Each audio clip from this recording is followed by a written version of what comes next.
এবারের বিশ্বকাপে রান হয় না, এতদিনে এটা মেনে নিয়েছেন সবাই। কিন্তু সেন্ট লুসিয়া এই একটা জায়গায় ব্যতিক্রম। গ্রুপ পর্বের প্রায় সব ম্যাচেই ভালো স্কোর দেখেছে ড্যারেন স্যামি স্টেডিয়াম। তাই তো নিজেদের কোচের নামের এই মাঠের লড়াইটা অনেকটাই মর্যাদার হয়ে উঠেছিল ক্যারিবিয়ানদের জন্য।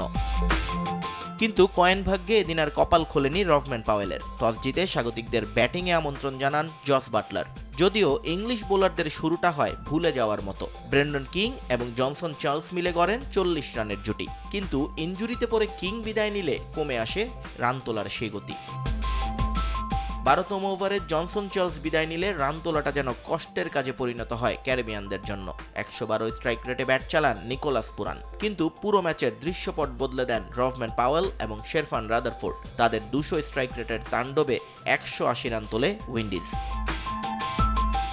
জবাব দিতে নেমে উড়ন্ত সূচনা পায় ইংল্যান্ড। ফিল সল্ট এবং জস বাটলারের ওপেনিং জুটিতেই ম্যাচটা বের করে নেয় থ্রি লায়নরা। আইপিএল এর ফর্মটাই যেন সুপার 8-এ টেনে আনেন দুই ব্যাটার। কি পেস কি স্পিন, কোনোভাবেই ইংলিশদের বাগে আনতে পারেনি উইন্ডিজ। দাগ লাগুক যতবার, বার্জার ইজি ক্লিন একবার। শেষ পর্যন্ত বাটলার আউট হলেও ক্রিজে থেকে যান ফিল সল্ট। তার মারমুখী ব্যাটিংয়ে ম্যাচের ফল নিয়ে কোনো চিন্তাই করতে হয়নি ইংলিশদের। মঈন আলীও ছিলেন বেশ আক্রমণাত্মক, যদিও বেশিক্ষণ টেকেন নিয়েই অলরাউন্ডার। 10 বলে 13 রান করতেই আন্দ্রে রাসেলের শিকারে পরিণত হন তিনি। তবে মাঠে অবিচল ছিলেন ফিল সল্ট। 47 বলে 87 রানের এক ম্যাচ উইনিং ইনিংস খেলেন তিনি। আর তাকে যোগ্য সঙ্গ দেন জনি বেয়ারস্টো। 26 বলে 48 রান এই ব্যাটারের। তাদের মুন্সিয়ানায় মাত্র 2 উইকেট হারিয়েই জয় তুলে নেয় বর্তমান চ্যাম্পিয়নরা।